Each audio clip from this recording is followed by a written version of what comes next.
Sì, buongiorno a tutti, mi chiamo Paolo Rocco, sono un professore al Politecnico di Milano e sono stato il General Chair insieme al collega Nicola Pedrocchi del CNR Stima di un evento che si è svolto negli ultimi 2 giorni, che è stata la conferenza di IRIM, che è l'Istituto di Robotica e Macchine Intelligenti, che si è svolta qui al Centro Congressi.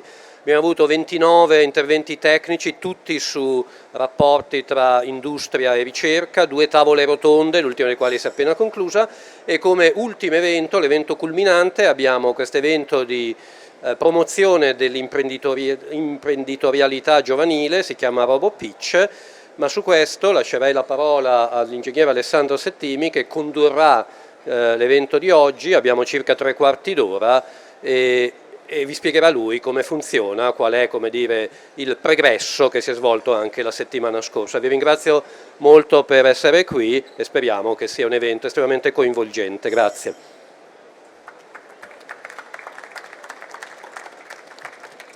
Grazie Paolo, buonasera a tutti, sono Alessandro Settimi. Come diceva Paolo, RoboPitch è un evento strutturato in realtà su 2 eventi. La settimana scorsa abbiamo avuto l'evento al Maker Faire di Roma, c'erano 10 start-up, ne sono state selezionate 5 che sono qui per oggi, per essere qui a BIMU. C'è da dire che le start-up sono molto interessanti, molto stimolanti le loro idee.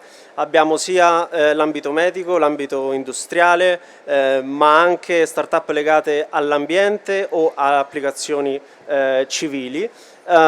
Gli start-upper avranno 5 minuti a testa, non ci saranno domande dopo gli interventi, semmai le teniamo alla fine se abbiamo tempo. E gli start-upper hanno la facoltà di esporsi in italiano e in inglese a seconda delle preferenze. Quindi ecco, lascerei direttamente lo spazio a loro. Qua c'è il telecomando, ragazzi, e inizia Gianluca con Flexos.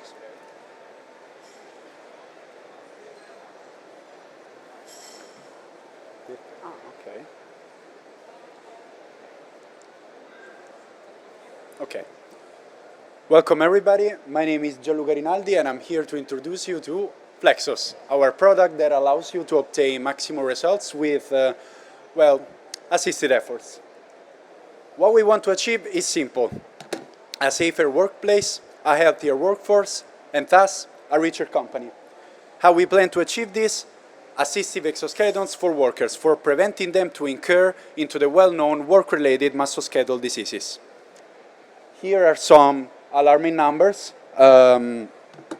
WMSDs are the first cause of occupational diseases in industrialized countries, and they account for millions of affected workers, as well as billions of money lost to the economy of the United Europe and the whole world as well. As you can see, they mostly affect the upper part of the body, so back, neck, and upper limbs, and that is why Flexos is a portable, active exoskeleton designed to assist the operator in performing upper limb movements, such as weightlifting.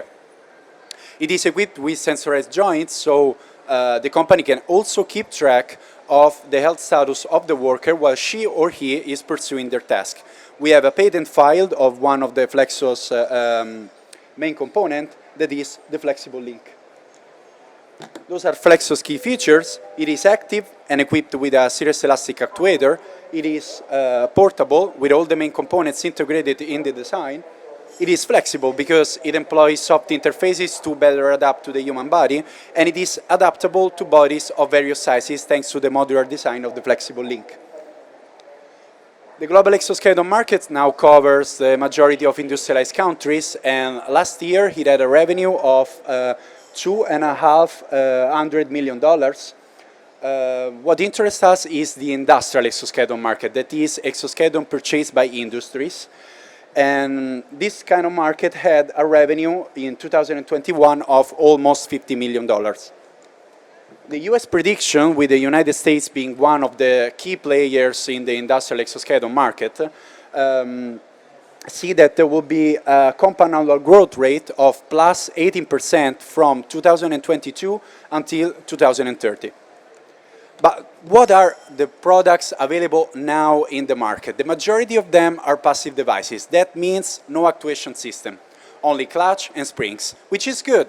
until the operator is faced with an issue.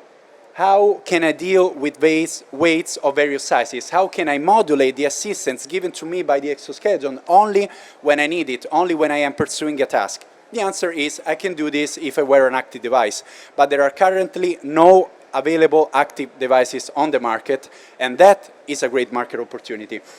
The average price of current passive devices stands around $5,000. What we propose is an active device with a price tag of 3,000 euros and with the intention of covering 50% of the whole industrial exoskeleton market. We made some financial prospects for the next few years, with the first years dedicated to research and developments, and the following 3 years dedicated to the market phase. And you can see how since the third year, that is second year of the market phase, the gain will allegedly surpass the cost. For reaching this, we are seeking a capital of less than €500,000, and we are already in contact with logistics and food suppliers company interested in our product. Here's a brief look at the whole story. We started in 2019 with a prototype 0 that reached a TRL of 5 and a patent filed. Our newest prototype, the one that I'm wearing now, reached also a TRL of 5. With the first year of research and development, we expect to reach a TRL of at least 8 by the end of the year. And the market phase will start the following year, 2024, and will culminate 3 years later with 100.5 units of the final product produced and 50% of the industrial exoskeleton market covered. I leave you with who we are, the team, lots of laughs, but above all, commitment and passion about what we do. We firmly believe that there are some places where the human contribution cannot be replaced by robots or machines, so we are tirelessly working using robots to improve and augment that contribution. I hope you like the product. Thank you for the attention.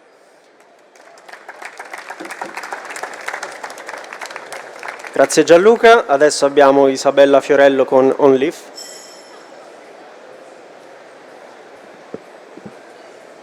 So, good afternoon everyone. My name is Isabella Fiorello and I'm the co-founder of OnLeaf. If we look deep inside nature, we could find many ingenious solutions to solve complex problems in an efficient way.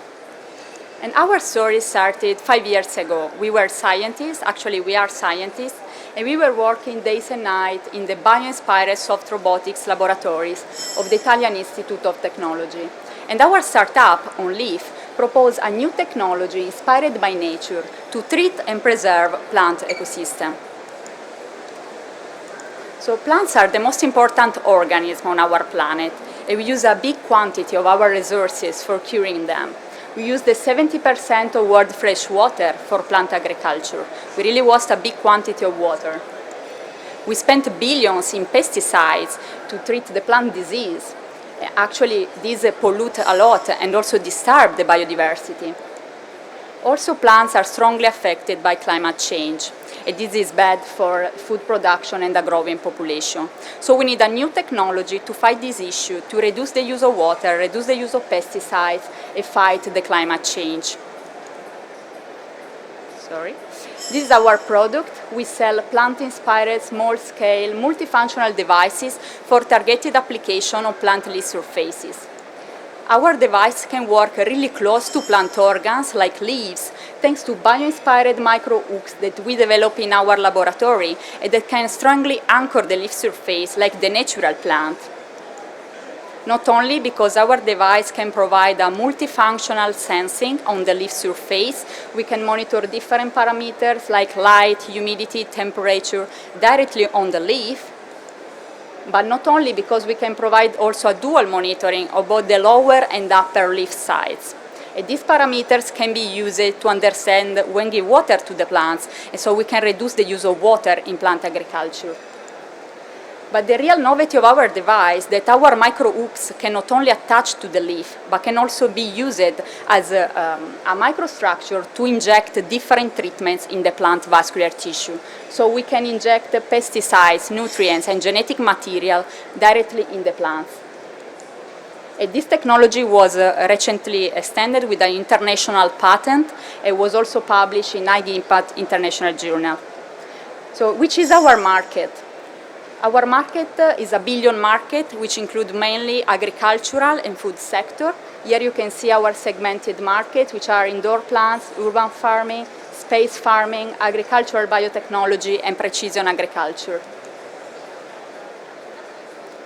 For our business-to-customer strategy, we are targeting private people at home which have plants and which can buy a cheaper and simplified version of our sensor to directly monitor their plants from home or from outside, from their phone.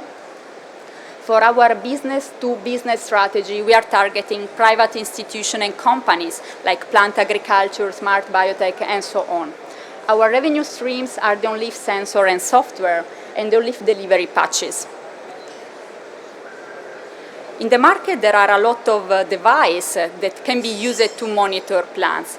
However, very few of them can be used directly on plant organs for in situ applications. Our device can be used on the leaf and is the only one that provides a multifunctional and a dual monitoring on both leaf sides. And especially, we are the only one in the market that can provide delivery, injection of pesticides directly in the vascular tissue of the plants, as well as simultaneously monitoring and delivery. Yes. This is our team. I'm Isabella. I'm the CEO and co-founder of OnLeaf. I have a background in biotechnology and a PhD in biorobotics from Sant'Anna.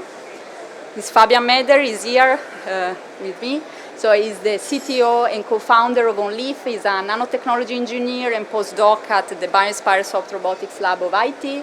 Then there is Barbara Mazzolai, which is the associate director of IT and director of the BioInspire Soft Robotics Lab. So we are a multidisciplinary team with a strong background, strong scientific background. So which is our plan? Actually, we have now prototypes that work in laboratory condition, and we plan to be incorporated within the end of the year. We plan to accelerate, so we are searching for acceleration program for our startup, and we are searching for an industrial partnership to really go to the market. And we plan within 1 year to release the first product, a simplified version of our product, and in 2 years to have products for drug delivery implants. We are searching for investments, so 1.5 million for people, research and development, and our business. Our technology was featured worldwide, received really high media attention, also Forbes spoke about us. So to conclude, we are OnLeaf. We propose a plant-to-plant technology inspired by plants to deliver and monitor treatments to plant leaves. Thank you. Sorry. Grazie Isabella, adesso abbiamo Drew Hanover con Avian.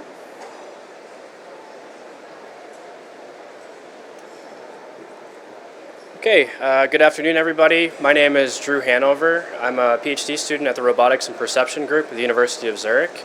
I work under Davide Scaramuzza on basically creating the most agile drones on the planet. So in June, we put on an event called Swiss Drone Days, where we flew the best pilots in the world to Zurich, Switzerland, and competed our artificial intelligence algorithms against the pilots. Let's see if the video plays. Looks like it does. So our algorithms work completely on board, using only onboard computation and onboard sensors. We fly at speeds well over 100 kilometers per hour. And with this technology, we believe that we can do a lot of really cool things in order to increase productivity across the board for various applications. So in the pitch today, I'm talking to you about one vertical, which is bridge inspection. We think we can drastically accelerate this process. Right now it's extremely slow, it's old-fashioned, and it's safety critical. We have to do it. In the US, there's about 620,000 bridges. Each of them must be inspected every 24 months. On average, it costs about $60,000 per bridge, so this is a massive market to tackle. If you don't do regular maintenance, I'm sure this is near and dear to many of your hearts, you get this incident. Basically, the collapse in Genoa was cited because lack of inspection. There was no routine maintenance being done, There's not enough manpower to actually cover the standard schedule of inspection that needs to be met, and this could have been completely avoided. So where are the drones, right? Drones have been around for a while, but they have yet to really penetrate the market space. We think, actually we know, drones fly very slow. We operate kind of on the right-hand side of this graph. We fly extremely fast in this drone racing problem, but we believe that there's basically a sweet spot that we can hit where we can improve the productivity of these drone systems without sacrificing any sort of robustness. One of the biggest issues is actually motion blur. So when you get up close to a structure, you can kind of see a state-of-the-art Skydio drone in the bottom left, where you see basically moving from point to point, snapping pictures. This is extremely inefficient. This wastes precious battery life. It means you have to do frequent battery replacements. And so our idea is basically to cover our agile drone technology, where we've been featured in Forbes and the New York Times, with state-of-the-art advanced event camera algorithms, which helps us basically to see how pixels move through space and time. And we want to do basically high-speed inspection, coupling standard RGB cameras with event cameras and our agile drone technology. And so what does the market look like? Well, if we take the number of bridges across the US and the EU, we can see about a $40 billion addressable market. We know from reports at various departments of transportation across the US that even manually piloted drones can offer about a 50% cost savings over traditional inspection. So what does the competitive landscape look like? Well, if we take kind of the state-of-the-art manually piloted drone, which is built in Switzerland, Flyability, they only fly at about 0.3 meters per second, and they cite directly on their website that the reason for this is due to motion blur. They can't fly any faster. They don't have algorithms to combat this. Skydio is autonomous, but they only fly at 0.7 meters per second autonomously. So we don't need to fly at 100 kilometers an hour. We can fly at 5 meters per second, and that 10x is the competition. So what have we done so far? Well, we've demonstrated that our algorithms can fly faster than any human being on the planet. We have a demonstrated deblurring pipeline. We've built early drone prototypes already, and we can fly in GPS-denied environments just fine. And so our roadmap, basically right now we're doing market and customer validation. We're looking to get in touch with customers across different departments of transportation, stakeholders that have critical structures to inspect. And who's the core team? Well, basically all of us are working towards our PhDs in robotics.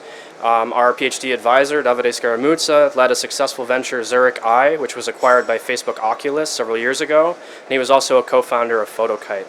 All of us have basically entrepreneurship experience. We've started our own businesses before, and we're looking to take this to the next level. So if you'd like to get in touch, my contact information is there. I'd really be interested in talking to any of you. Thanks for your time. Thanks a lot, Drew. Ok, Domenico ci parla di Train Me Simulator.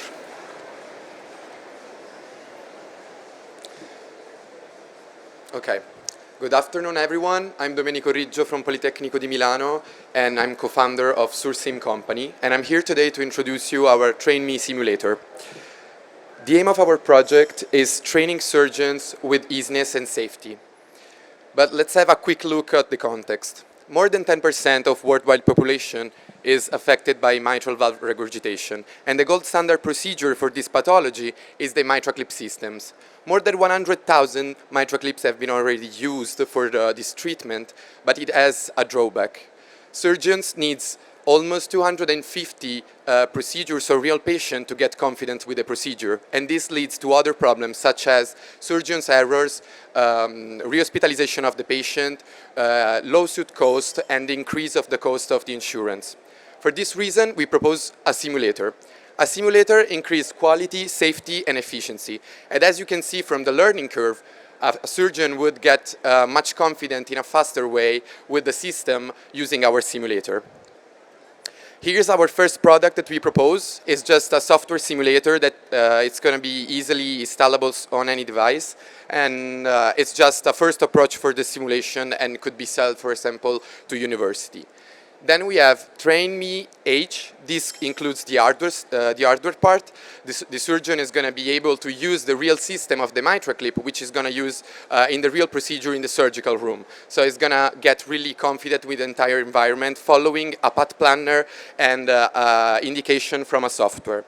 And then at the end we have the Train Me Pro, with the, where we have augmented reality with the holographic experience that increase the learning experience, make it clearer and even easier for the surgeon. Talking about the market, we see that the market value of the simulators from the surgical field has increased a long time. And 25% of this market has been shared by the cardiac surgery simulators. And as we can see from the compound annual growth rate, we expect this market to increase by 60% till 2028. So the market is really increasing its value. Talking about the segmentation and our targets, we know that already there are more than 1,000 authorized mitral clip centers around the world, and there are 75 countries that allow this procedure. We're going to start from Italy, then we're going to move in other countries in Europe, and then we're going to end in the US. Talking about the customer, our customers are mainly hospitals, surgical specialty centers, and university. And the interface with these customers is going to be through representatives.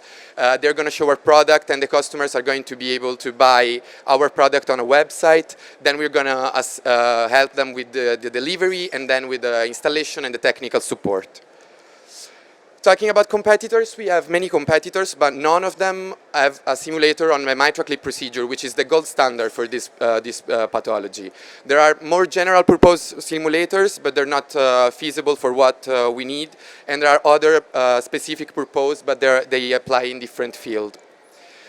Later, talking about the cost, we have 500 euros per year about the fixed cost, and 35k euros per unit for the production of our products.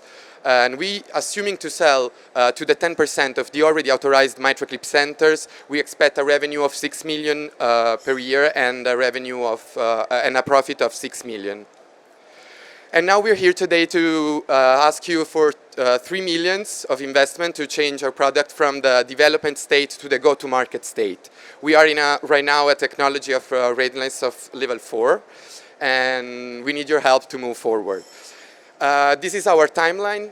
We expect to start selling in Italy, so we're going to make a data collection to improve our system, to stabilize our industry, and move into the other countries such as France, Switzerland, and then at the end the US. Of course, we have other simulators that we can propose with other procedures, and we have other technologies and advances that we can develop for the real system that we are working on right now. This is our team. We have Elena De Momi and Emiliano Votta as the technical advisor, Professor Denti from San Raffaele Hospital as medical device assistant, sorry. Then we have Mattia Magro and Andrea Fortuna as the CEO and the CTO, and then we have Maria Grazia Quacquarelli, Francesca Fati, Rossella Damiano, and Domenico Riggio for the rest for the co-founders and the rest. Thank you for your attention. Grazie Domenico, e ora abbiamo Laura per Sound Safe Care.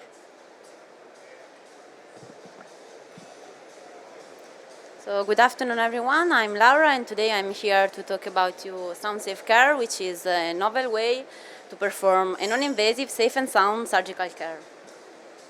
So Sound Safe Care is a spin-off project that originates from the Biorobotics Institute of Scuola Superiore Sant'Anna in Pisa, where our teams combine experience in robotics and ultrasound that are applied to the medical field. Indeed, SoundSafe combines these two technologies, which is robotics and ultrasound, or better, focused ultrasound, to produce a surgical treatment that can address the leading cause of death today, which is cancer, in a safe and non-invasive way. How this is possible? Because focused ultrasound can produce a localized therapeutic effect deep in the human body without the need of any incision nor ionizing radiation. Up to now, there exist already some medical devices exploiting this effect. However, as you can see from this picture, they come they come with these limitations because their architecture is completely passive. Thus, you have problem in beam targeting, the treatment is long, and the learning curve is long as well. Thus, these factors limit the use of these medical devices to a restricted number of surgical procedures. Here at SoundSafe Care, we take advantage of robotics as the key enabling factor for focused ultrasound surgery. This is our platform that, again, combines robotics and focused ultrasound. And automation by robotics allow to achieve a more precise treatment while dramatically reducing the treatment time. Also, robotics paves the way for the treatment of moving organs, thus enlarging the number of procedures that focused ultrasound can address, and also enlarging the available market. So to sum up, SoundSafe Care goes beyond the limits of the current surgical procedures like open surgery, laparoscopy, or chemotherapy, which suffer from invasiveness, while also goes beyond the limit of radiotherapy, which is toxicity and high cost. So in short, SoundSafe Care appears to offer the ideal surgical treatment. Moving from a robust net of partners and advisors, SoundSafe Care wants to commercialize this platform while gaining values from sales, training, and also customization requests. This is our story. So we come after more than 10 years of research on these topics, and we are now incubated in the RoboIT Hub. Our vision is to target the veterinary market first because the veterinary market offers early revenues because it has lower regulatory barriers, while at the same time it provides preclinical validation for our technology, thus supporting us and boosting the access towards the human clinical market in the long-term run. SoundSafe is now launching a beta program with 4 clinical centers selected here in Italy that will start using our device in the very short term. And to do this and to support this program, we now need 1.5 million in order to reach the market within 2 years from now. Are you willing to support us in saving your best pet friends? Thank you.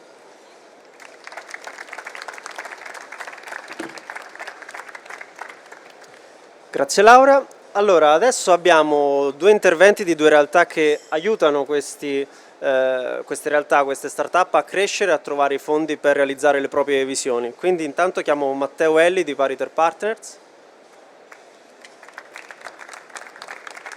Grazie mille, buongiorno a tutti, io sono Matteo Elli di Pariter. Innanzitutto complimenti per quello che state facendo e che andrete a fare, grazie per le presentazioni. Grazie ad IRIM per aver dato spazio all'innovazione, alla ricerca tecnologica nell'ambito della Maker Faire a Roma ed oggi nell'evento di oggi di Milano.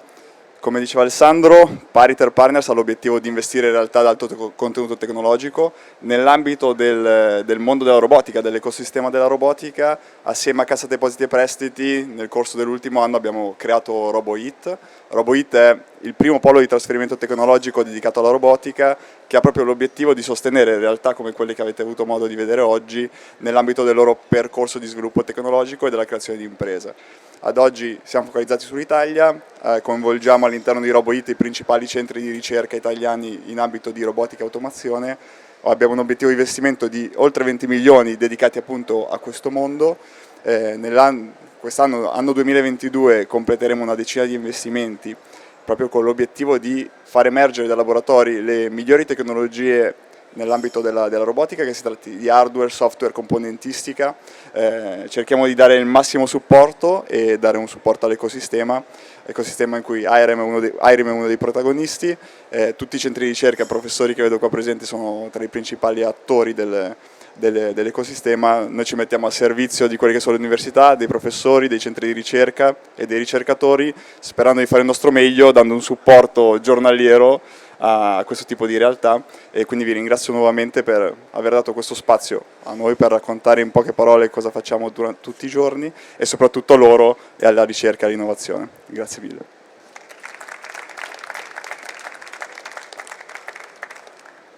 E adesso chiamerei sul palco Polyhub.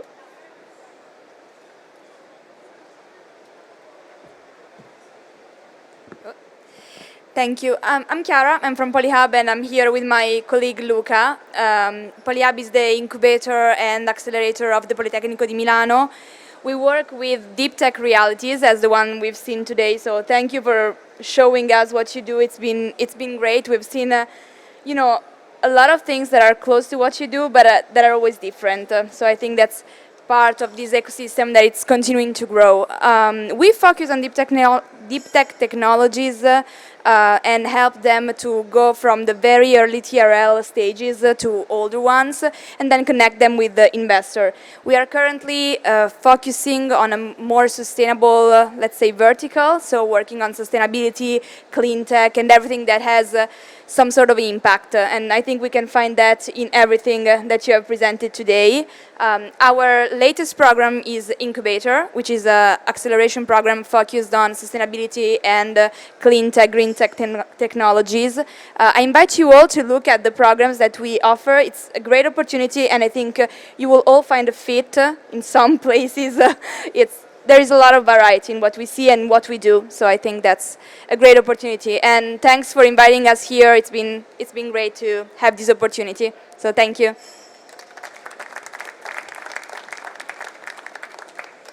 Ok, so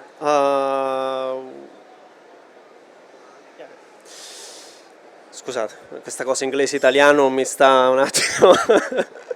Ok, allora, perfetto, abbiamo tempo per un po' di domande, quindi intanto farei un mega applauso ai ragazzi che sono stati bravissimi e iniziamo a raccogliere in primis dai nostri ospiti e poi dal pubblico in generale. Insomma, chi ha una domanda si faccia pure avanti. Perfetto, grazie. 1, 2, 3, prova, sì. Ero incuriosito da quella chirurgia con gli ultrasuoni. Ecco,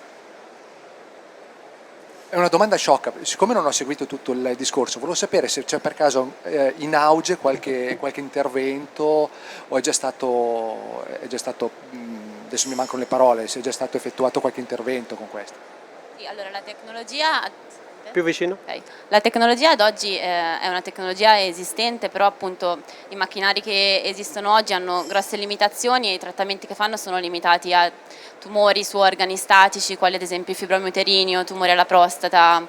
Questi ecco, sono i campi di applicazione, o tumori al seno o alla tiroide. Ecco. Però appunto rimane comunque un trattamento che viene svolto in ambito, diciamo, ospedaliero senza anestesia, quindi un trattamento che viene fatto in giornata, diciamo in daily surgery, e rimane completamente non invasivo, per cui si sfrutta appunto il principio degli ultrasuoni focalizzati, che è lo stesso dell'ecografia, però questi ultrasuoni vengono focalizzati in un punto preciso all'interno del corpo umano e producono un effetto che può essere o ablativo termico, quindi si ha proprio una necrosi del tessuto, o cavitazionale meccanico, quindi si va incontro a una distruzione proprio fisica del tessuto stesso. Grazie mille. Grazie mille. Grazie.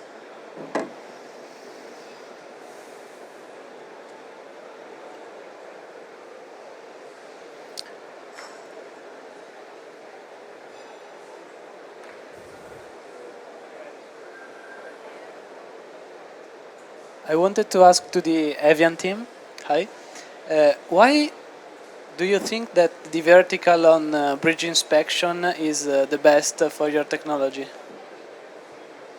I think that's been the most common question that we've gotten actually presenting this deck, right? Most people think probably military is the one that makes the most sense, but if I was to come here and present military applications, I don't think that's really what the business that we want to get into. We know it's a huge market in bridge inspection. We know there's many competitors trying to get into that space, but have yet to really crack it. And we think that's because traditional drones really aren't offering a large productivity boost over traditional inspection methods. Actually, there's been several studies going on in the US that show traditional inspection versus manually piloted drones offers no time save at all. You get cost savings, but no time save. So we think we can directly address that.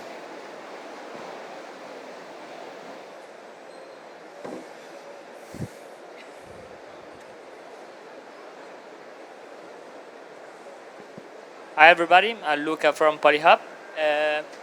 Going for the drones, if you can compare you with the helicopters and airships, I see something that could be interesting, not just inside the competition on the drones, but even in this larger space.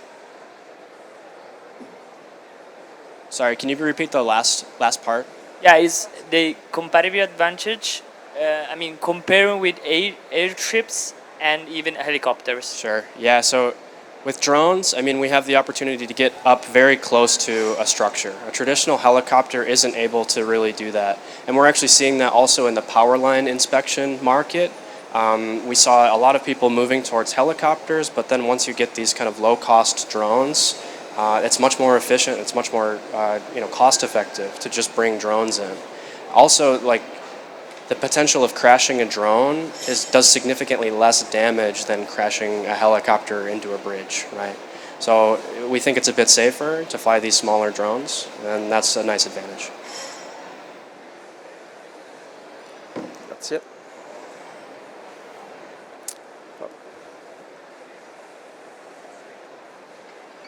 Domanda filosofica sugli esoscheletri. Girando appunto diverse fiere, analizzando diverse opportunità di investimento, anche in un contesto come questo, non appare ancora evidente quello che può essere il supporto che questo tipo di tecnologia può dare nell'ambito industriale e lavorativo. Qual è il vostro approccio? Perché è diverso e più filosoficamente parlando, perché l'esoscheletro? Allora, il fatto di non vedere ora l'approccio è perché è un dispositivo basato più sulla prevenzione, quindi in realtà si tratta di vedere i risultati sulla lunga durata.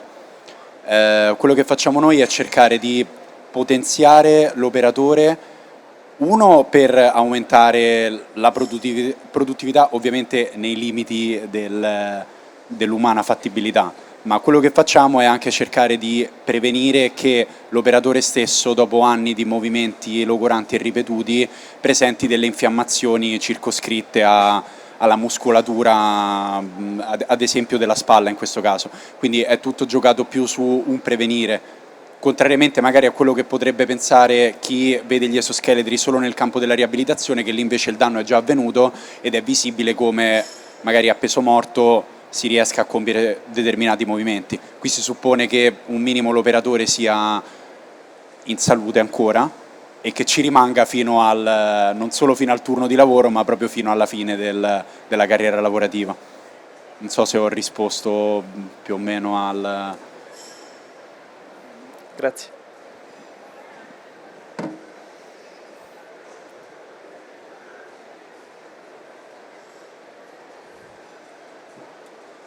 Io avevo una domanda sul software per la simulazione dell'intervento sulle valvole mitrali. Ne abbiamo visti un po' ultimamente di soluzioni per il training, diciamo, su questo tipo di operazioni, e volevo chiederti rispetto ad altri sistemi come per esempio il patient to hologram alignment, abbiamo visto qualche soluzione in quel tipo, piuttosto che dei simulatori fisici, quindi che vanno a dare la possibilità di allenarsi, se così vogliamo dire, su questi tipi di interventi. Qual è il vantaggio del software e non rischia di essere visto come un training non sufficiente dalla comunità? Allora, il software viene sviluppato con il nostro partner, il professor Denti, il dottor Denti e il San Raffaele, che ci dà dei feedback chirurgici specifici che sono diversi da quelli che noi ingegneri possiamo, diciamo, avere. Il vantaggio è che questo software viene trainato con tutti i dati che abbiamo sviluppato riguardo appunto ai sensori che vengono applicati su questo catetere che viene utilizzato, che a detta dal chirurgo è difficile da controllare non conoscendo bene come funziona, perché ovviamente questo catetere viene controllato tramite dei tendini e quindi i movimenti tramite rotazione delle manopole che spostano questi tendini sono difficili da controllare, soprattutto all'interno di un sistema dinamico come quello per esempio del cuore, che è un sistema dinamico. Quindi questo nostro software, soltanto il software, cioè da solo, è soltanto un primo diciamo, come se fosse una demo di quello che può essere, che pensavamo sarebbe utile, magari potrebbe essere utile per le università o comunque per chi ha un primo approccio. Invece per chi ha bisogno in ospedale di trainarsi necessita di utilizzare il prodotto che diciamo, presenta anche l'hardware, perché dà proprio un vero e proprio feedback su come funziona il vario sistema e come l'effettivo rotazione delle manopole gestisce la punta del catetere che poi va ad applicare direttamente sulla valvola mitrale, quindi diciamo che la parte hardware è la parte fondamentale, ma il software permette di avere queste indicazioni di feedback che migliorano le performance in maniera accurata, perché così è più cosciente di cosa effettivamente sta accadendo nel lungo termine, cioè lungo tutta la guida all'interno del paziente in seguito e così via. Grazie. Grazie a lei.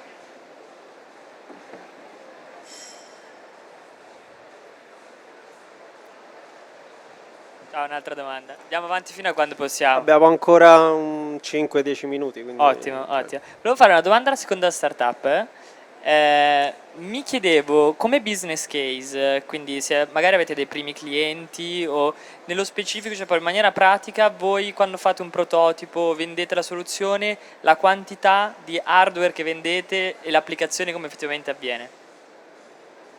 Per ora non abbiamo ancora venduto perché siamo nella fase di prototipazione, però pensiamo di vendere una versione semplificata nel nostro device a persone, private people, cioè persone che stanno a casa e che hanno piante, e che quindi possono utilizzare il nostro sensore con i nostri microuncini sulle loro piante a casa e che possono monitorare con il loro cellulare, semplicemente da remoto. Ok. E questo costerà meno rispetto anche rispetto ai nostri competitors. Il nostro prototipo costa molto meno, perché se un sensore comune per le piante costa sui 3.000 euro, nel nostro caso dovrebbe essere intorno ai 250 euro. Quindi... E il caso è un sensore di 250 euro per una pianta, per più piante? Per una pianta. Per una pianta, ok. Ok.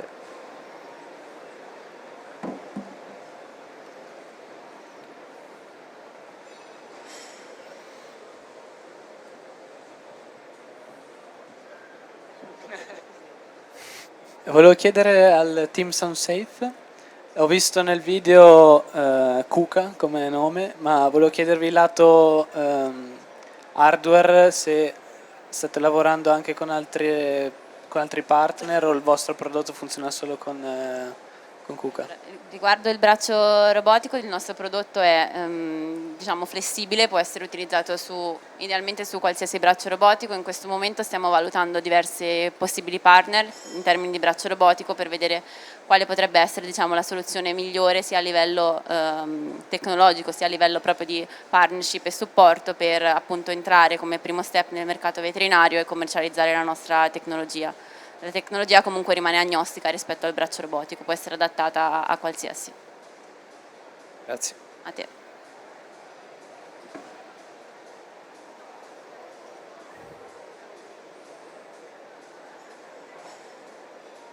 Abbiamo ancora 5 minuti, se ci sono altre domande.